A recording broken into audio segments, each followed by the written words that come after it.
آتی ہے، داڑھی یاد آتی ہے، روزہ یاد آتا ہے، ہمارے صالحہ یاد آتے ہیں، تو یہاں پر کیوں یاد آ رہا ہے، وہاں پر یہ چیزیں کیوں نہیں یاد آ رہی ہے؟ تو پتہ کیا چلا، اگر تجھے نماز سے محبت ہوتی، کوئی نماز چھوڑ کر کے دکان لگائے بیٹھا ہوتا وہاں بھی ٹوکتا۔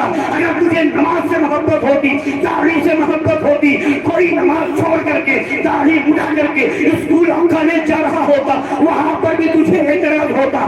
اگر کوئی نماز چھوڑ کر کے اور داڑھی اٹھا کر کے اگر دوسرے دنیاوی کام میں لگا ہے تو وہاں پر بھی اعتراض ہونا چاہیے۔ وہاں پر اعتراض نہیں ہے، یہاں پر اعتراض ہے۔ پتہ کیا چلا، تجھے نماز سے محبت نہیں، تجھے داڑھی سے محبت نہیں، تجھے ارکان اسلام سے محبت نہیں، تجھے تکلیف ہے تو لنگر سے ہے، تجھے تکلیف ہے تو اس سے ہے، تجھے تکلیف ہے تو گیارہویں سے ہے، تجھے تکلیف ہے تو جلوس سے ہے۔ اگر سچا سنی ہے تو ہاتھ ملا کہ نماز بھی پڑھیں گے، جلوس بھی نکالیں گے۔ ہم نماز کے منکر نہیں ہیں، ہے نا، مگر اگر غلط رخ دو گے تو ہم ضرور تمہارا جواب دیں گے۔ بتاؤ کہ آج کیسا عاشق رسول ہے، نماز نہیں پڑھ رہا ہے، کیسا عاشق رسول، جلوس میں جا رہا ہے، کیسا عاشق رسول، داڑھی بھی نہیں، کہہ رہا عاشق رسول، کیسا عاشق رسول ہے۔ آؤ، اعلیٰ حضرت کے والد گرامی حضور خاتم المحققین اپنی کتاب میں یہ حدیث شریف نقل فرمائی کہ ایک صاحب تھے، شراب پیے ہوئے تھے، لوگ ملامت کر رہے تھے، نبی کی بارگاہ میں خبر پہنچی کہ شراب پیے ہوئے ہیں، لوگ ملامت کر رہے ہیں، شرابی ہے، شرابی شراب پیے ہوئے ہیں، یاد رکھیے گا۔ نبی کی بارگاہ میں خبر پہنچی کہ شراب پینے والے کی فلاں شخص کی ملامت کی جا رہی ہے شراب پینے کی وجہ سے۔ آقا فرمایا، حضور پاک صلی اللہ علیہ وسلم نے ملامت کرنے والوں سے فرمایا ان کی ملامت مت کرو، وہ مجھ سے محبت کرتا ہے۔ سبحان اللہ، سبحان اللہ۔ اب بتاؤ، اب یہاں کیا حکم لگاؤ گے؟ نبی فرما رہے ہیں شرابی ہے مگر عاشق رسول ہے۔ پتہ کیا چلا، عشق رسول داڑھی کا نام نہیں ہے، عشق رسول نام ہے تو نبی سے سچی محبت کا نام ہے۔ یہ ضرور ہے کہ جب عشق کی منزل اعلیٰ ہوگی تو داڑھی بھی آ جائے گی، دوسرے اعمال بھی آ جائیں گے، مگر عشق رسول تو ایمان ہے۔ عشق رسول کیا ایمان ہے؟ کوئی عاشق رسول نہ ہو اور مومن ہو جائے، ایسا ہو سکتا نہیں ہو سکتا۔ مومن ہونے کے لیے عاشق رسول ہونا ضروری ہے۔ اگر تم یہ فتویٰ لگاؤ کہ داڑھی نہ رکھنے کی وجہ سے عاشق رسول نہیں تو کیا معاذ اللہ کافر ہے؟ کیا کافر ہے وہ؟ نہیں۔ مطلب کیا ہوا؟ عشق دل سے ہوتا ہے، عشق دل سے ہوتا ہے، اور باقی اعمال یہ اعمال جوارح ہیں، یعنی ظاہری اعمال ہیں، تو یہ ہوں گے یا نہیں ہوں گے، مگر عشق جو دل میں ہے اس کا انکار نہیں کیا جا سکتا ہے۔ جو مومن ہوگا وہ عاشق رسول ہوگا، جو عاشق رسول ہوگا وہ مومن ہوگا۔ گنہگار ہونا الگ بات ہے، داڑھی نہ رکھنا الگ بات ہے، نماز چھوڑنا الگ بات ہے، یہ اعمال سیئہ ہے، یہ برے اعمال ہیں، ان کے لیے جو معاملہ شریعت نے متعین کیا ہے، جو سزائیں متعین کی ہوئی ہے، جو اس کی وعیدیں ہیں، اس سے نہ ہمیں انکار ہے نہ کسی سنی مسلمان کو انکار ہو سکتا ہے، وہ سب اپنی جگہ پر حق ہے۔ لہذا ایمان یہ ہے کہ نبی سے محبت ہو، اس کے رسول ہو، نبی کے دشمنوں سے نفرت ہو، وہابیوں سے نفرت ہو، دیوبندیوں سے نفرت ہو، قادیانیوں سے نفرت ہو، گستاخان رسول سے نفرت ہو، اس کا نام ایمان ہے۔ اس لیے یا ایھا الذین آمنوا، اے ایمان والو، دوسری منزل اتقوا اللہ۔ اب ٹائم نہیں ہے، بس اتنا سن لیجیے، پہلی منزل یا ایھا الذین آمنوا، اس لیے قبر میں لٹایا جائے گا تو تینوں سوال ایمان ہی کے ہوں گے۔ رب من ربک،